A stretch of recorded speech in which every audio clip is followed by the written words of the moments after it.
Muchos años atrás ocurrió esta historia, pero hasta el día de hoy sigue muy latente en mis recuerdos, pues en su momento fue muy mágico para mí.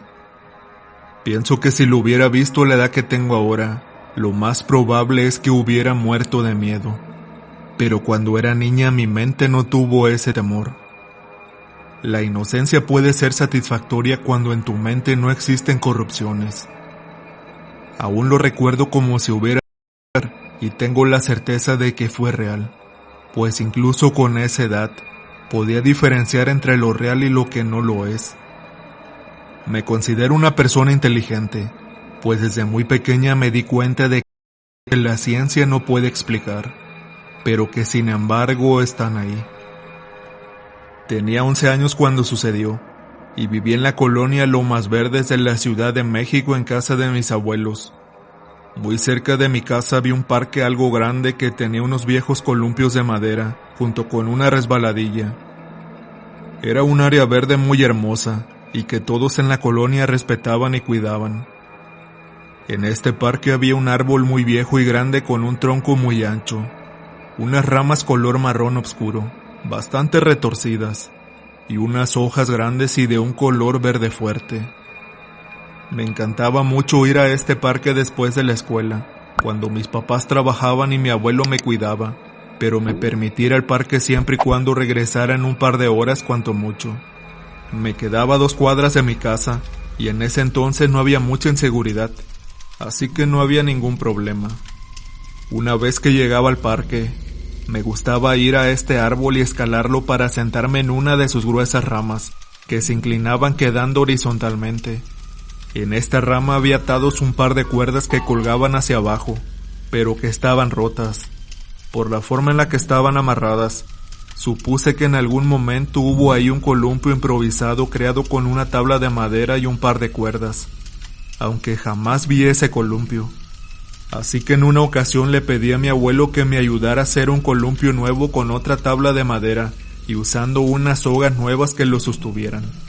Él insistió en que usara los que ya había en el parque a unos cuantos metros del árbol, pero yo insistí, pues no me gustaban los columpios, y por alguna razón, estar bajo aquel árbol me daba una seguridad que me parecía inexplicable. Finalmente mi abuelo terminó aceptando y me ayudó a poner el nuevo columpio. Me sentía muy feliz porque casi nadie se columpiaba en él, y me hacía sentir única. Un par de meses después, mi abuelo me dejó ir más tarde de lo habitual, pues todo el día lo había ocupado para estudiar para mis exámenes, y mi recompensa era ir al columpio para sentirme libre un rato. El parque estaba completamente solo, no había nadie más que yo en él, y podía escuchar a los grillos cantar bajo la luz de una hermosa luna llena de octubre. Me gustaba mucho observar las estrellas en una noche como esa, así que trepé hasta lo más alto del árbol, y solo me quedé ahí contemplando el cielo un rato. Después de unos momentos, comencé a escuchar al columpio de abajo balancearse, pero esto no se me hizo extraño porque el viento fácilmente podía estar moviéndolo. Sin embargo, poco a poco este empezó a balancearse con mayor fuerza, y pronto me di cuenta de que estos movimientos no eran generados por el viento. Me quedé observando el columpio sin saber qué hacer. Finalmente decidí bajar y subirme a él para tratar de detectar qué era lo que provocaba dichos movimientos. No obstante, cuando lo hice el columpio no se movió más. Comencé a balancearme un poco, y seguí tratando de razonar lo que recién había ocurrido, cuando de pronto escucho la risa pícara de una niña pequeña que se oía muy de cerca. Volteé para todos lados buscando a la niña que había escuchado, pero no veía a nadie. Así que pregunté al aire: ¿quién anda ahí? ¿Quién es? Nadie respondió. Seguí columpiándome tratando de escuchar más atentamente, pues llegué a pensar que quizás había imaginado aquella risa entre dientes. De repente empecé a sentir como el columpio se movía por sí solo, pues aunque yo no lo impulsara, este comenzó a subir más y más. Me agarré de las cuerdas tan fuerte como pude y no pude evitar soltar un grito. Mientras me balanceaba nuevamente, escuché aquella risa de nuevo. Esta vez era muy clara, aunque no podía determinar de dónde provenía, pero sin lugar a duda era cercano. Traté de usar mi peso para detener el columpio, pero todo fue en vano. Esto duró solo unos cuantos segundos, pero me dio mucha impotencia saber que no tenía el control del columpio. Cuando por fin paró, me bajé rápidamente de él y giré nuevamente a todos lados buscando al responsable. No sentía miedo, pero sí molestia de que la niña que reía no se presentara ante mí. Así que nuevamente grité al aire: «Niña, ven, muéstrate. Anda, ven, no te voy a hacer daño. Podemos ser amigas si tú quieres. Yo no tengo amigas, y podría ser la primera». Un silencio abrupto reinó en todo el parque. Incluso recuerdo que dejé de escuchar a los grillos cantar. Ni siquiera el viento podía escucharse ahora. En ese instante escuché cómo se movían las ramas del árbol en la parte de arriba, y cuando volteé a ver qué lo provocaba, vi la silueta de una niña que yacía sentada en la rama más alta del árbol. No podía distinguirla bien, pues las sombras la ocultaban en gran medida. Así que decidí subir con ella. Trepé el árbol lo más rápidamente que pude, y cuando llegué hasta arriba ya no había nadie ahí. Nuevamente me enojé porque pensé que la niña estaba jugando conmigo, y se estaba ocultando de mí. La frustración hizo que me dieran ganas de llorar y no pude evitar hacerlo. Entonces algo muy extraño ocurrió. Sentí como alguien me susurraba en la nuca palabras que en un principio me fueron intangibles, pero que después pude comprender mejor. Aquel ente estaba repitiendo la palabra amiga. Por un momento me sentí muy contenta de que aquella niña quisiera verdaderamente ser mi amiga, pero por desgracia la magia acabó pronto, pues en ese momento llegó mi abuelo llamándome por mi nombre una y otra vez. Se escuchaba muy alterado, así que bajé del árbol y fui en su búsqueda. Cuando lo encontré me preguntó por qué había tardado tanto, y realmente no tuve una respuesta, pues tras todo lo sucedido, no me había percatado del tiempo que había transcurrido, y al parecer había sido mucho más de lo que imaginé. Eran ya casi las 10 de la noche. Me fui a mi casa a dormir, pero en mi cabeza no podía dejar de pensar en aquella niña del árbol, que seguramente me estaría esperando al día siguiente. Así pues decidí volver a ir a la misma hora al día siguiente. Sin embargo, por más que traté de llamarla, esta ya no hizo manifestación de su presencia. Fui por varios días con la esperanza de que volviera a aparecer, pero no fue así. Jamás volví a ver o escuchar a la niña a pesar de que fui en varias ocasiones. No obstante, unos años más tarde, conocí a unas vecinas que se hicieron mis amigas, y diariamente íbamos a jugar al parque.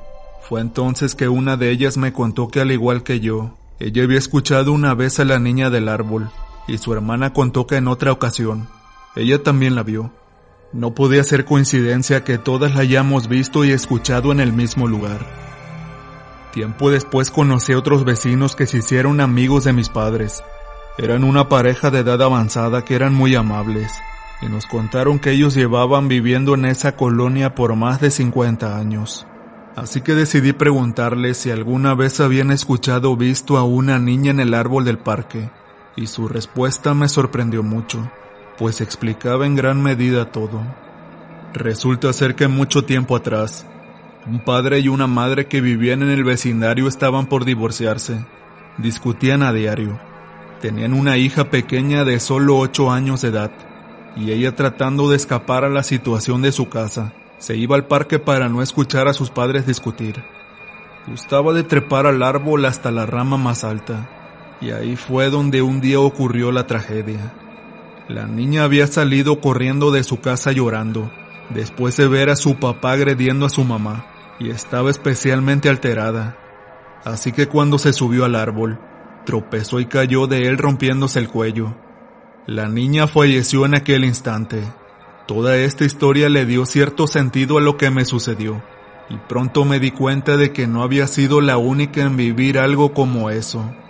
Muchas niñas y niños que diariamente iban a jugar a ese parque habían atestiguado y vivido cosas muy similares a mi caso.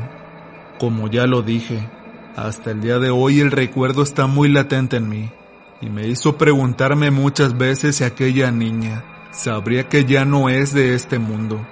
Quizás después de todo, solo estaría buscando amigas y amigos con quien jugar.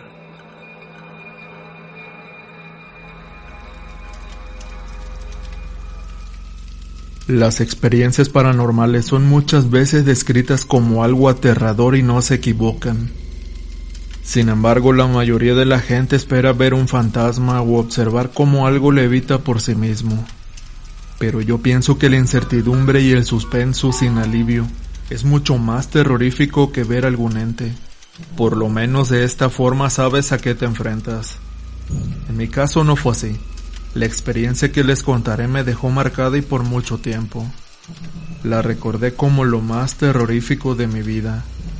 Aconteció hace muchos años cuando yo tenía tan solo 17. En aquel tiempo yo iba constantemente a la casa de mi papá a visitarlo. Él vivía en un pueblo donde no había más de 300 habitantes en el estado de Chiapas. Aún así mi padre vivía en un rancho a las afueras de dicho pueblo, más o menos a 10 minutos de distancia. Las leyendas y mitos de carácter paranormal son comunes en aquel pueblo, y muchas personas dicen haber visto toda clase de criaturas en sus lindes y fronteras, desde duendes y hadas hasta brujas y nahuales. Yo, a pesar de creer en todas estas historias, jamás fui testigo de una hasta ese punto. Siempre que iba a visitar a mi papá, rogaba porque no me tocara vivir nada de índole paranormal. La casa de mi padre carecía de luz eléctrica, y por ello le tenía un especial temor a todo su rancho, ya que llegada la noche, era casi imposible vislumbrar algo en el exterior. Aparte de esto, la neblina densa era algo muy frecuente en aquella región, y eso no hacía más que empeorar las cosas. En todas las ocasiones que visité a mi papá, dormí en una habitación de la planta alta que tenía el techo de lámina, y esto hacía que escuchar los ruidos de la noche, los ruidos de insectos y los aullidos de los perros a lo lejos, fuera algo muy sencillo. Por ello, una vez entrada la noche, intentaba no pararme en ningún lado. Incluso evitaba ir al baño pasadas las 8 de la noche. Mi papá me contó que mucha gente afirmaba ver al mismísimo diablo deambular por aquella zona, y provocaba que la mayor parte del tiempo me la pasara vigilando por todos lados, implorando no ver nada ni a nadie. Sin embargo, una de esas noches en las que fui de visita, me preparaba para dormir. Mi padre me dio las buenas noches y se fue a su habitación, que está en la planta baja de la casa. Intenté conciliar el sueño, pero de pronto me di cuenta de que ese día en especial hacía un frío como ningún otro. Me cobijé con 2 cobertores y calenté mis piernas abrazándolas. Aún así el frío era demasiado. Estuve a punto de pararme para buscar algo más con que calentarme, pero justo en ese instante comencé a escuchar un tintineo que iba incrementando de intensidad a cada momento. Era un objeto de metal que golpeaba una superficie rocosa estruendosamente. No sabía qué provocaba aquel ruido, y traté de darle una explicación. Llegué a la conclusión de que se trataba de la cubeta colgada que usábamos para sacar agua del pozo de roca que había en el patio. Pero aquello era sumamente extraño, ya que dicha cubeta era bastante pesada, y por los golpes que ahora se escuchaban, parecía que alguien la azotaba furiosamente contra la roca. Había algo en el ambiente que me daba una mala sensación, como cuando sientes que alguien o algo te ve. Para este punto ya me encontraba bastante asustada, e intenté pensar en que quizás solo se trataba del viento que en esa noche soplaba bruscamente. Razoné que todo estaba en mi cabeza. La cubeta seguía azotándose cada vez más constante. No podía creer que mi padre no se levantara a ver qué pasaba con semejante ruido. Me asomé por la ventana para ver si lograba divisar algo, pero la niebla y la oscuridad no me lo permitían. De pronto otro sonido se unió al ya mencionado. Esta vez se trataba de algo que corría. Pisadas muy rápidas parecidas a las de un perro, aunque algo distintas, como si se tratase de algo mucho más veloz. Se escuchaban